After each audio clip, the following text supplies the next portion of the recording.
Hello, friends, and welcome to another single surfing tabletop adventure from Queen's Court Games. I am Aaron, and tonight I am stepping out from behind the GM screen and trying to remember what it's like to be a player as we strike out into the frozen north on a quest to solve some mythical mysteries.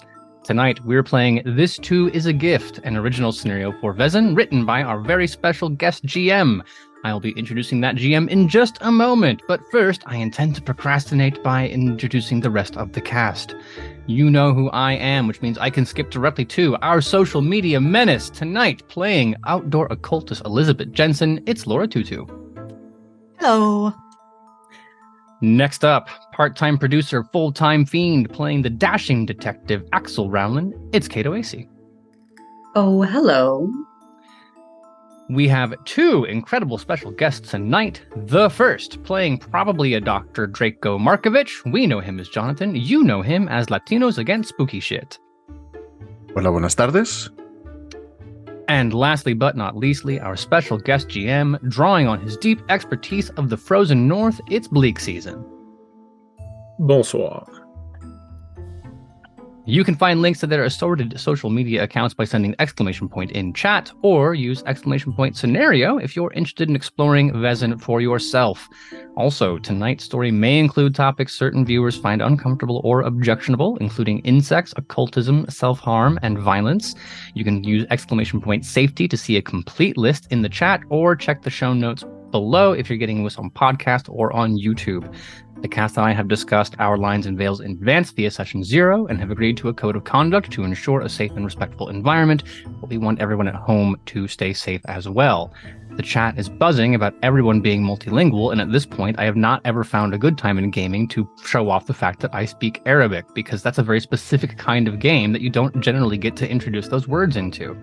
We'll come back to that later. For now, it is my forever GM honor to give the reins to Bleak Season. Bleak Season, will you tell us a story?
Amazing. My friends, this too is a gift. First, a short poem. The Uses of Sorrow by Mary Oliver. In my sleep, I dreamed of this poem. Someone I loved once gave me a box full of darkness. It took me years to understand that this, too, was a gift. While some gift come from tenderness, and others still from cruelty or even indifference, they all have the power to heal us or destroy us. The act of giving, to take from what we have and to give to someone else, is an act of sacrifice that should never be undertaken lightly. Even a gift made in love can turn to poison in the mouth of the receiver if time plays its usual destructive role. Once gods were worshipped through the act of sacrifice. It was fitting tribute to those who held dominion over us. Power of life and death could turn crops to dust, wine to ash, and our mouths love to burning hatred. The mistake to avoid is thinking that only gods have that power over us. That power to upend our world with but the gift of a careless word or action. To know ourselves loved and cherish is a gift. To know ourselves as infinitely vulnerable, and to welcome pain as a long-lost friend, this too is a gift. It is 1841. We find ourselves in Uppsala, Sweden. The city, much like the rest of the country, is a most interesting and challenging period. The past clashes with the future as the old ways are abandoned, along with farms, forests, and the rural lifestyle. A great number of people who choose instead the grimy comforts of the quickly industrializing cities. But we may believe we abandoned the old ways behind in our rush to the cobblestones and the smokestacks and the tight quarters of city living. But the old ways never truly abandon us. In the shadowy corners, beneath stone steps, in the hush of hesitant conversation, in the hearts and minds of those who remember, the old ways sway still, and watch us, and in some cases, haunt and stalk us. But it is rarely as simple as a case of us versus them. Too often it's the age-old song of us versus ourselves, and the sounds of folk and myth are but the echoes of our own fears and uncertainties in the face of change. The monster, as they say, often slumbers within us. The four of you are members of the Hellstrom Society, a fairly recent convocation of people who have special gift, a special ability to see creatures known as Vaesen, who have the ability to hide themselves from human eyes. You, or most of you in any case, can see them, can interact with them. And so the lawyer, Bertolt Gerhard, has brought you together in the hopes of lending assistance to the citizens who perhaps may not be able to defend themselves as well against these creatures, but also to unravel the mysteries that come behind them. You've been summoned at this particular night to attend the lawyer at his home office in Uppsala. The four of you will arrive at different times. I would assume perhaps that we will start with the Colonel, as the Colonel perhaps this afternoon was taking weekly tea with his friend, Bertolt, when Bertolt made perhaps an unexpected offer to the Colonel. But if you would, Aaron, tell us a little bit about the Colonel, who he is, what he looks like, perhaps, and what we should know about him. Oh, well, I don't think I have to tell too many people about Colonel Johan Berglund, or as he is more commonly known, the Thunder of Karlstad, because you are all in the presence of a genuine war hero. In the last 30 years, there have been countless skirmishes between the various Scandinavian countries, occasionally Germans getting a little too German on the border, and it falls upon men like Colonel Berglund to turn the tide back in the favor of the Swedish people. He is an artillery commander, most famous for a daring and reckless, the kind of thing you get court-martialed for if it doesn't work. A strike against an oncoming enemy, where it was his cannons that kept firing despite the call to retreat that turned the tide. He's an older man.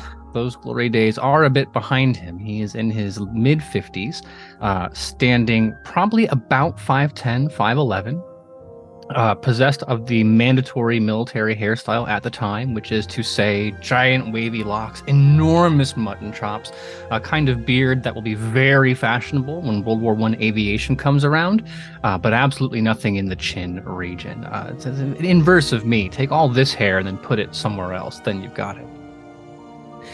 He has very weather-worn features, many, many nights spent out in the frost, in the wind, so it's almost like a rock face that has been chiseled by the elements, and eyes sunken in by someone who has seen the true horrors of war in this era. Of course, now that he's not a soldier, he's had time to spend more of his evenings with food and drink, so that that young athletic build has given way to a bit of a paunch. He's starting to resemble the cannonballs he's hauled more than he probably wants to. But that said, after this many years in uniform, this many years as a hero of the Swedish people, so he would say, You can never shake that stature, the gait, the way that he holds himself as he enters this office. What is that relationship? I suppose the afternoon tea that we were having is about Colonel Berglund's desire for adventure. There is something awful about having gone living 1,000,000 miles an hour in a world full of smoke and powder to then, what, you sit down and you write your memoirs? That is how old men die. And Colonel Berglund is not ready to die quite yet.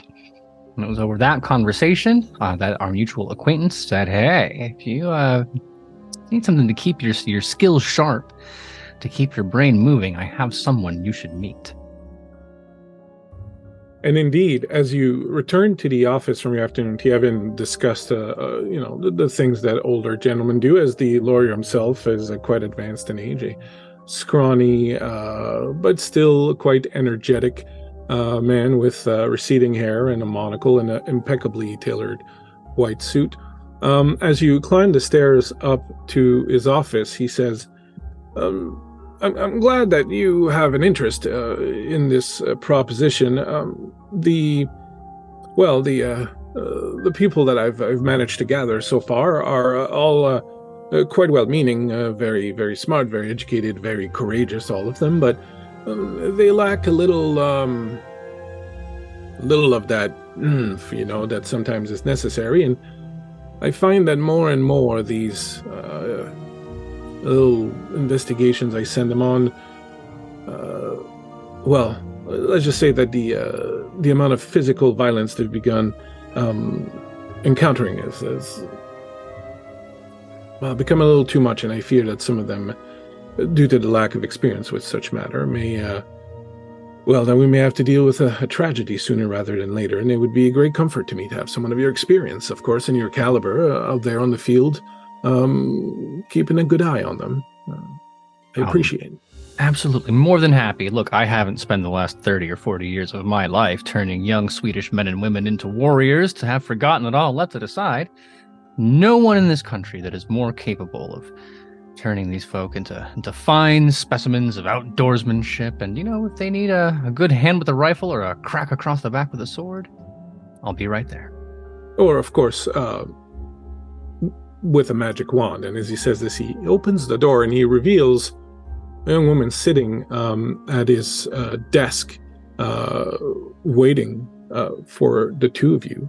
And Laura, could you introduce us to who this person is?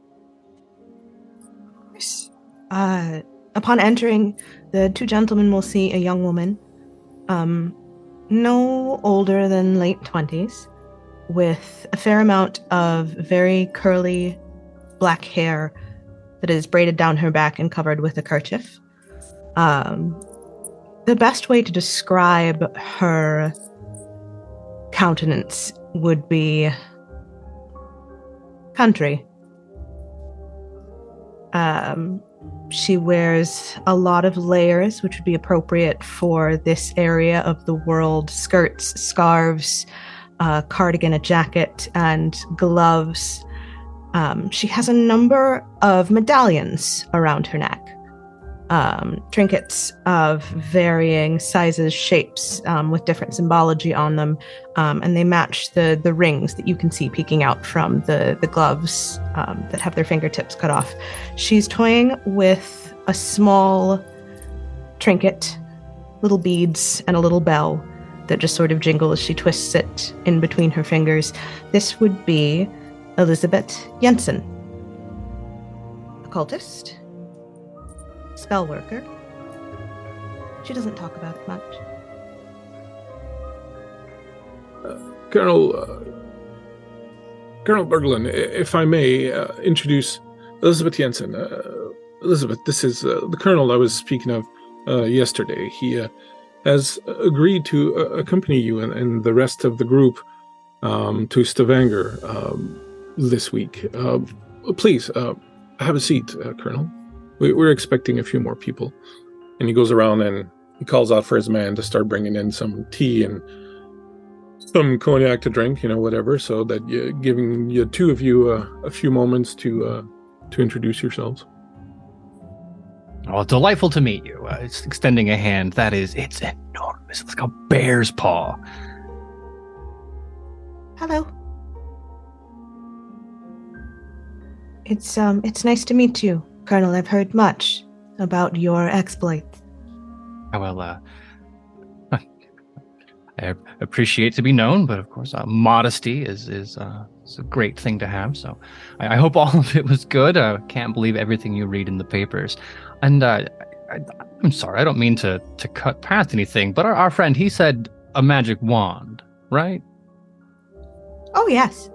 And I'll take from the folds of my skirts the simple wand. It's carved wood with a leather-wrapped handle. Just sort of gesture with it and put it back on its little leather thong. Whether or not Colonel Berglund is a believer in that kind of thing, whether or not he's encouraged it, there's a certain, not incredulity, it's not mean-spirited, it's temporary, we'll see what happens, that there are lots of people who call themselves wizards and are charlatans, so you never really know until actual spells are flying. But he's not dismissive or mean about it, just a little cautious. Oh, of course, that's understandable. You never know who claims to have the sight. Well, if our good friend is as capable as he says about bringing true talents together, I have no doubt in your abilities. Pleasure to be alongside you. Pleasure is mine. Bertolt arrives with a little tray. On it, he's got several bottles and some tea. He's like, I myself am quite all teed out right now, but I do have some cognac and some vodka here. But of course, tea also. What may I? And he's about to serve you. There's a discreet knock at the door, and the door opens, and this burly, red-headed man with this big, thick red mustache kind of pokes his head in and goes, "The others are here, sir. Shall I show them in?" "Oh yes, Krakauer, please let them in." Tea or something a little stronger for you, Miss Jensen? Tea will be fine. No, there you are. And he starts pouring, and you hear clomping up the stairs a couple more sets of feet. They climb up. Outside in the hall, Roland, you have been here several times before. You've worked for the lawyer several times. Perhaps not so much in the same capacity as you're expecting to work now, but you've been here. So the carpeted stairways, the little oil lamps on either side, the art on the wall, all this is very familiar to you. However, Doctor, it is for you perhaps the first time that you visit with lawyer Bertolt Gerhard. The place is, of course, immaculate, impeccable, fine, nice taste, but there is something about the place that, to your more, let's call them open senses, you feel a certain, kind of like a nexus of possibilities. This is a place where decisions are made and actions are taken that alter the course of things. You do feel, to a certain degree, the sort of importance here, and you feel like you're now part of it.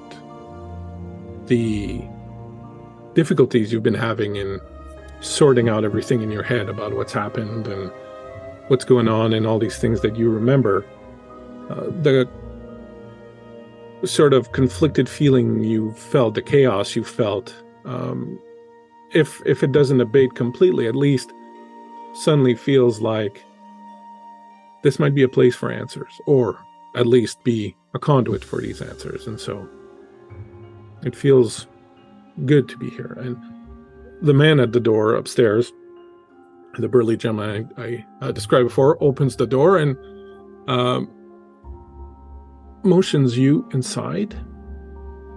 You find the lawyer serving some tea. You find the colonel, and you find Miss Jensen sitting near the desk. Who steps into the office? And let's go with Roland first, who probably would lead the way, being more familiar with the grounds.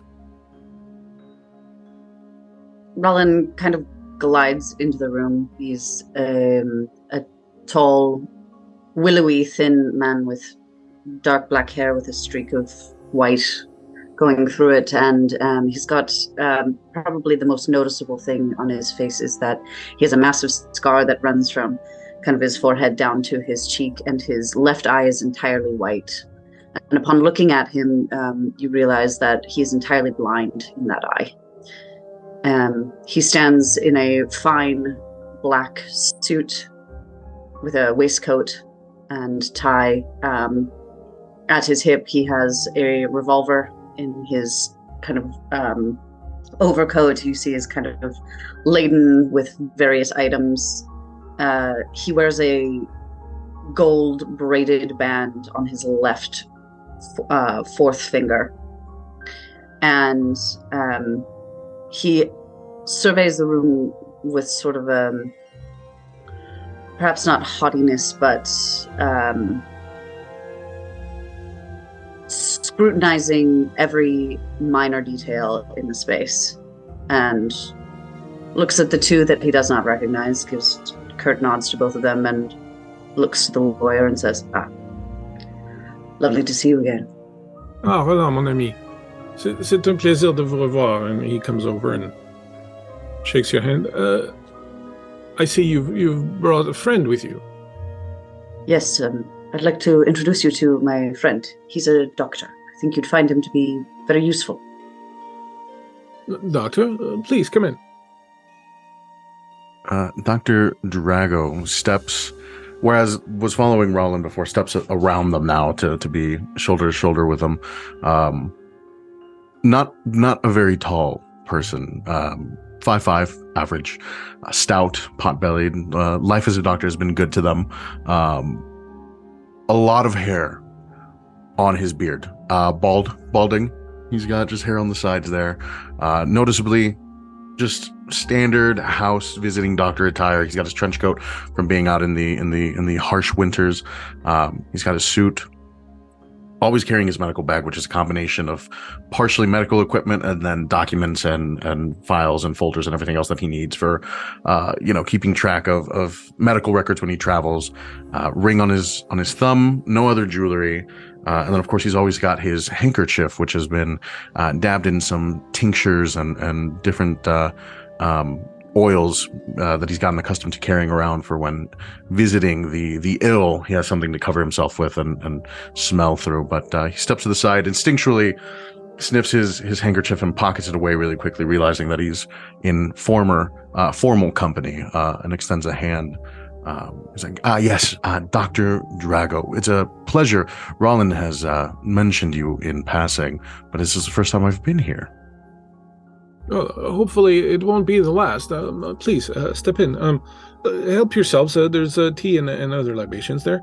My friends, I realize you don't necessarily all know each other, but you will have time to get to know each other very shortly. I am very grateful for you all to have made the time to come here today and to agree to hear me out. As some of you know, perhaps more than others, we are engaged in a type of work here that is perhaps outside the bounds of what you might normally expect a lawyer's office to be involved in. In fact, perhaps outside the bounds of that you would expect anybody to be involved with.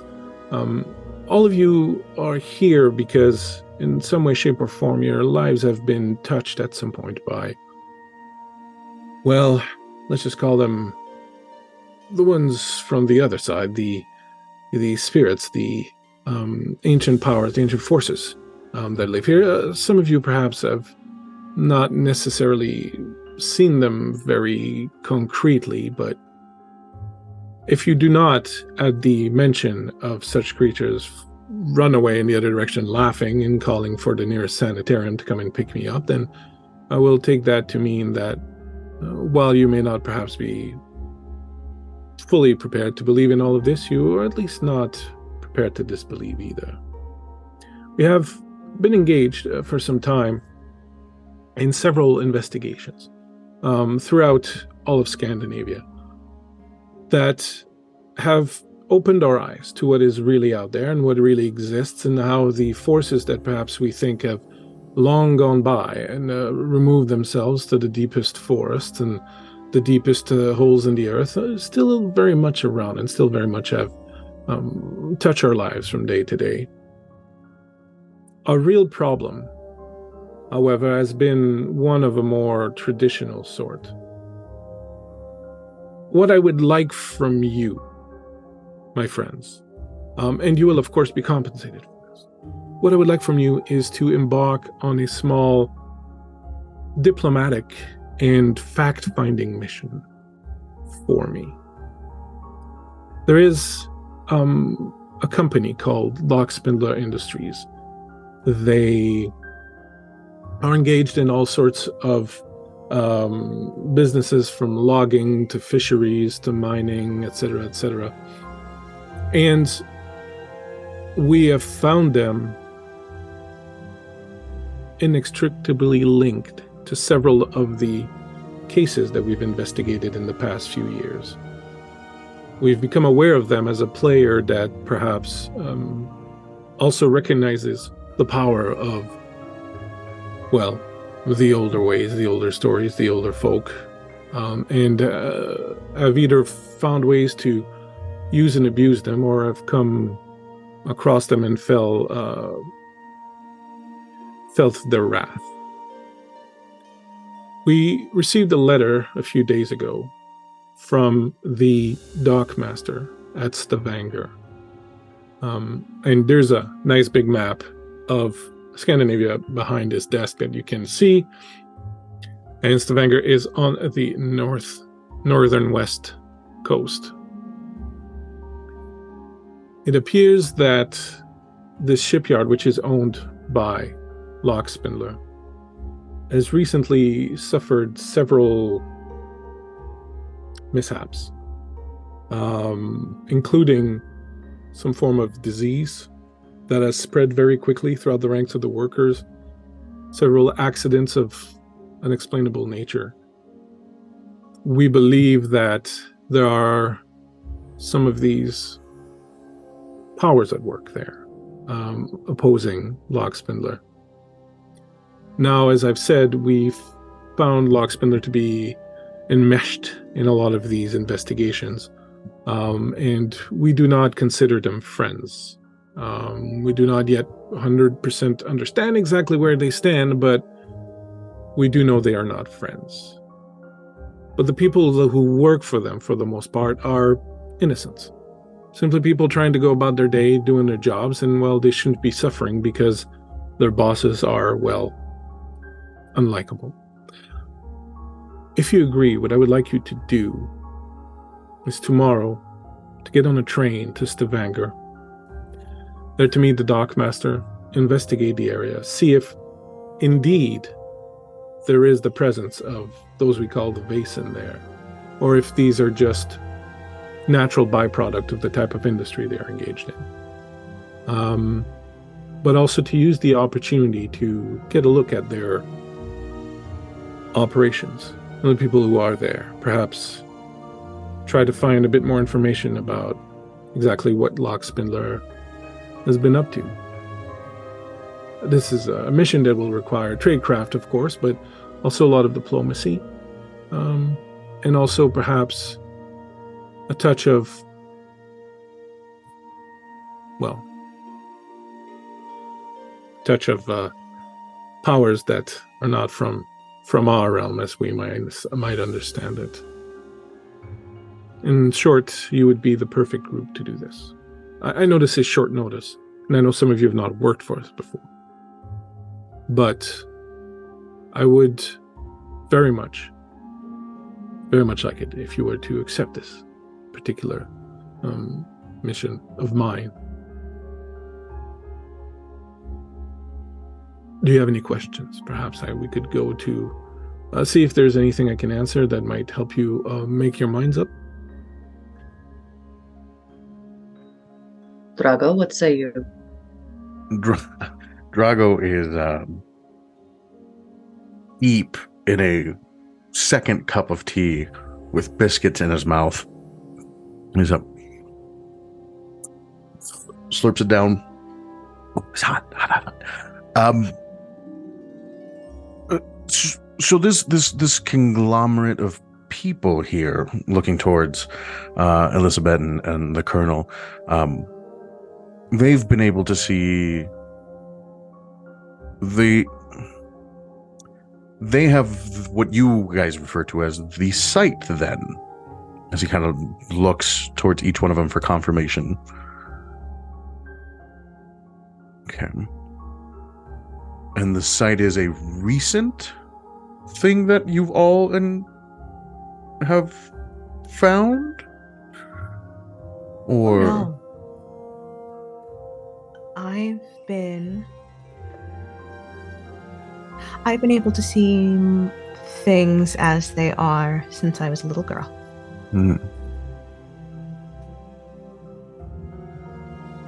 I've come later than most. You see strange enough things on the battlefield, some things stranger even than those.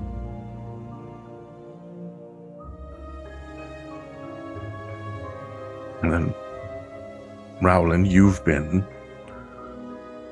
very adamant before in times that we've spoken that you're investigating things outside of the normal when you've asked me for help, as it were. I certainly have.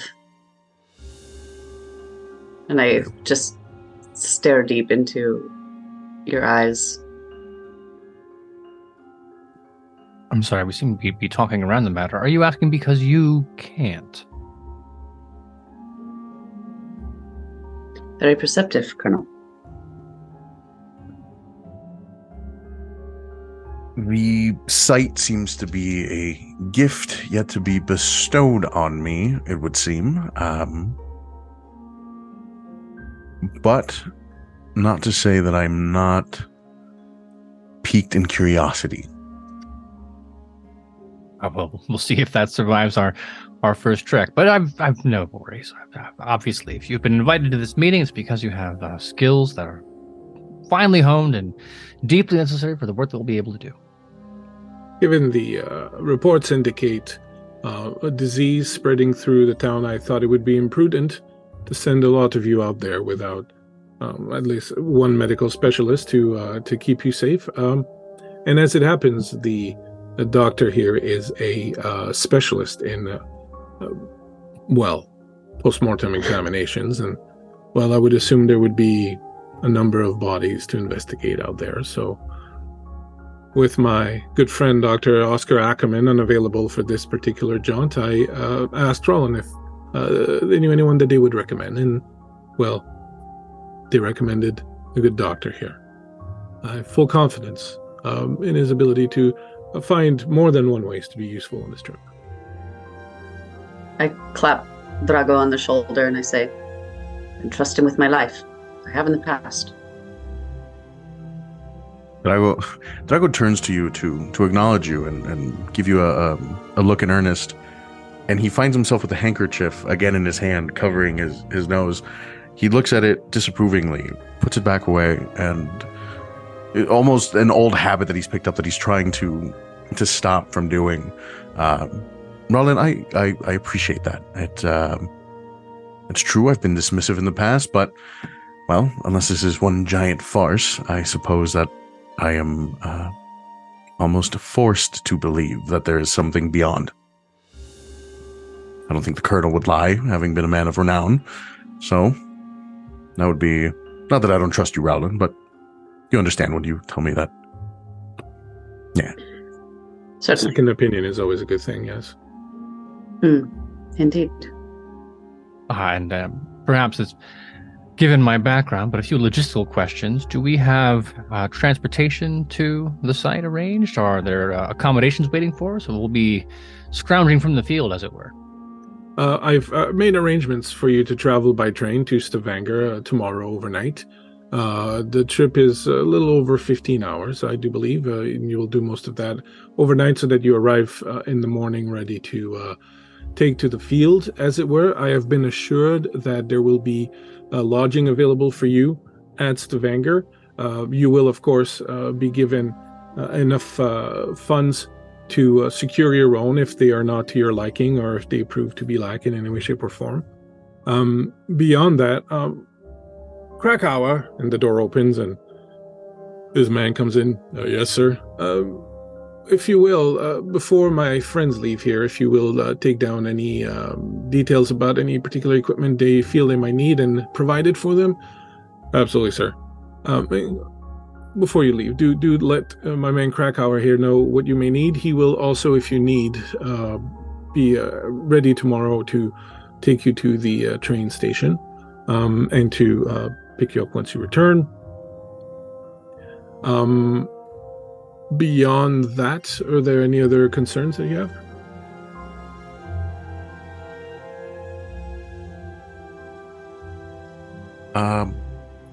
Drago kind of addresses everybody. He's like, if we're not traveling till tomorrow, I feel if we're going to be embarking on this journey together, it'd be best that we at least get to know one another well tonight before diving headfirst into whatever chaos awaits us. I'd like to know that the people that I'm with will have my back. I'm not much of a fighter, but I promise to keep us all healthy at the very least, so I think some base level trust would be nice. I think that's probably a good idea. Roland is leaning along the sideboard, just watching the room. Miss Jensen, you've not spoken much. I suppose, do we have any inkling of what it is we could be facing? There are so many different creatures that can be stirred up in instances like this. The last two investigations that our society has performed that involved Lockspindler and retribution against Lockspindler. And I'm sorry if what I'm about to say may be perhaps a little bit outside the canon for some of you, but I'm sure you will come to have experience enough soon enough. But in both cases, we were dealing with different types of revenants that had the ability to propagate disease, both at the logging camp and at the fisheries. We were dealing with ancient Norse spirits, a Wonadraga, another one, a spirit of some sort of landvit here, of ice, who had not been engaged by Lockspindler, and not necessarily meant to target Lockspindler, but had found themselves reacting to Lockspindler's presence in the area. Everyone at the fishery camp was found dead by Marguerite and some of the others from the society. They eventually were able to banish the spirit, who was called Scotty. At the logging camp, they were dealing with a Draugr who had been receiving regular sacrifices to appease him. And when these sacrifices stopped happening, the Draugr retaliated by simply taking the lives that he needed to sustain himself. And he did this by spreading a disease that was, by Dr. Ackerman's accounts, not unlike a form of pestilence. In this particular case, the Draugr was also stopped in extremis, not by us, but by a group of people that are connected to us, but also a few outsiders who lent a hand. We were very lucky in both instances. Both these enemies were quite terrible, and their power quite far-reaching. I suspect that it is something similar. Lockspindler has awakened something, perhaps without meaning to, that is now retaliating against them. I would certainly, that close to the water, I would certainly look to the water for answers, first and foremost. Well, if that is the case, I would appreciate use of the libraries. At the very least, I might be able to narrow down what we could be dealing with and prepare accordingly. Absolutely. I will have Elias cobble together a little traveling kit for you with all the most useful books that may be of use in this particular instance. Lovely. And whatever implements we might require, I imagine the Colonel can handle the arms and the like, but there are some things that will not respond to simple bullets. I would like to stress that, well, both in the case of the Draga and the Landvitier, these are foes of remarkable power, and our people only prevailed through a fair dose of luck. I would strongly urge you to avoid confrontation if you can. It seems that more and more the things that are awakening, especially in response to Lockspindler, are of a very powerful variety. As you well know, guns and such often don't have much impact on these creatures. I would strongly, strongly urge caution and discretion. Oh, I don't intend to run headlong into battle by any means, but the ability to hold or banish would likely be something to look into. Absolutely. Elizabeth. I'm sorry. My recommendations were perhaps more for other people than for you, Miss Jensen. I know that you are not the type to rush heedlessly into danger. I'm sorry, Roland, you were going to say? I wanted to ask, Elizabeth, if you wouldn't mind, I'd love to be part of the research. I think perhaps our insights combined could provide useful information to each other in this. Oh, very well. I imagine the two heads are better than one, as they say? Certainly. And there are guaranteed to be things that I do not know that you know, and perhaps that I know that you do not know. Well, I suppose that leaves the doctor and I to provision ourselves and secure the necessary medical prophylactics for any foulness we might be experiencing. Drago had been kind of just pacing back and forth near the little... I imagine they have one of those little fancy multi-tiered trays with the different desserts and different... He's note-taking, would walk by, snag a piece, walk by, snag a piece, keep note-taking. A little bit of crumbs in his beard as he scrubs it up. He's like, well, Colonel, I do think that does leave the both of us, and I think that's a great idea. Clasps his little journal, puts it away. He's like, well, we can take inventory count on what we need and hopefully put something together. And then if Elizabeth and Raoul need anything specific, we can double check with them and see if we can procure it. Although I haven't the foggiest on what they might need and how we might procure it. So I look at the red-headed, bearded gentleman or mustache gentleman and be like, that would be you? We do we'll make a list. Yes. Provide me a list of what you need. We do have quite a good store of things at the house, at Hellstrom House. I will be able to find what it is that you need, and I will make sure that it's on board the train with you all tomorrow. Bertolt will chime in. Perhaps it might be a good idea then for, Miss Jensen, to take the rest of you to Hellstrom Manor, perhaps, where you can take a look at our inventories of things and have a little bit of time to get to know each other and discuss.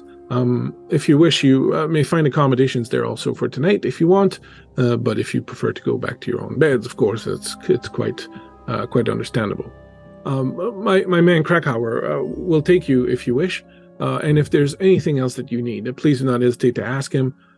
He has my full confidence and, well, access to my coin purse, so he will provide whatever you feel is necessary. I do want to extend my personal thanks for undertaking this mission. I know that for some of you it's perhaps a little strange to be embarking on this, and I'm sure some of you feel a little bit of trepidation at it, but as I was saying earlier, we've not yet had anything happen to our agents that they've not been able to walk away from, so I have full confidence that you will be able to not only solve this particular mystery, but come out of it perfectly fine on the other side. Well, it's been a bit quiet around here, to be perfectly honest. That it has. But yes, Bertolt, I would be happy to guide the others to the house, and we can begin our research. Splendid. Much obliged. Krakauer, like, if you will, I'll be downstairs getting the carriage ready. Just come down when you're ready. And he steps out.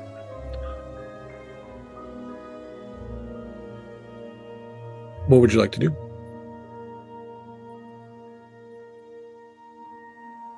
Well, if the lot of you are ready. I should say.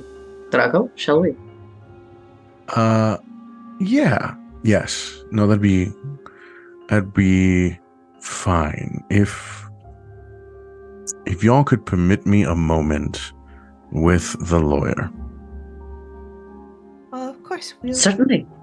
be downstairs. I appreciate that. I take my own handkerchief out and just dust the crumbs off of your chest and go, there you go. Robin, always a dear. Thank you. As the rest of you step outside, Elizabeth, you will hear the familiar voice of your companion say, would you like me to stay behind and see what this strange little man has to say to Bertolt? Yes, please. Very well. The door closes behind you.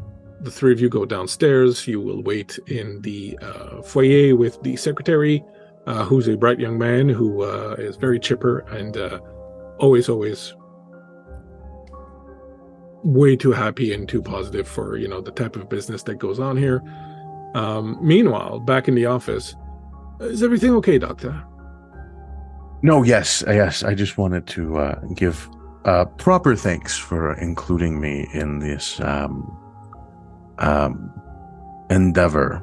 And I had just a couple questions regarding the site, with me being one of those people that does not have it. And given circumstances, I understand the need for the Colonel. Oh, God. Falling into an accent. I realize it's so easy for me to want to switch into it. But with these Vasen, yes, is the objective to destroy, or are you looking more for us to appease? What is the appropriate dealing with of these, or is it on a circumstantial basis? My good doctor, you could as soon destroy the whole of nature than destroy some of these creatures. Many of them are an intrinsic part of the world around us, much more so than even we are. Some of them are aberrations, things that should have been dead a long time ago and have stayed dead for sure. Many of them simply cannot be destroyed. They can simply be convinced to remove themselves for a certain amount of time or to go off somewhere else.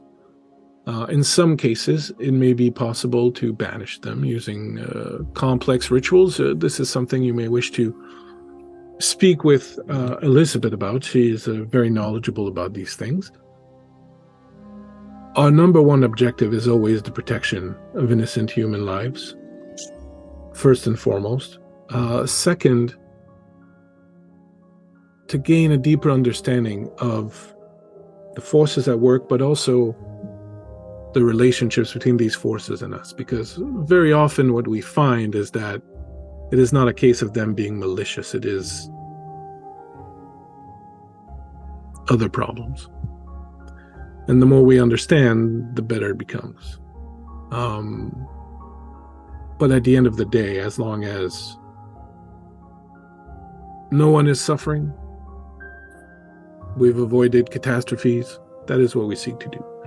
Whether that takes banishment, confrontation, or simply sometimes diplomacy, or many of these Vaesen have, especially the ones that linger behind after they should have moved on, usually do so for a very specific reason. There is something they've not yet been able to accomplish, or there is something that's holding them back, and very often simply discovering what this thing is and helping them with it can send them on their way. It is often the easiest way to approach this. We all want something, and they're no different. And have you found that most of these different Vaesen that you've encountered lately have been of the diplomatic mind? It's nice to see that the organization favors this kind of approach versus the let's see whose stick is bigger approach, which is something that I wanted to make sure would align with my own moral. Of course, first do no harm. You're right.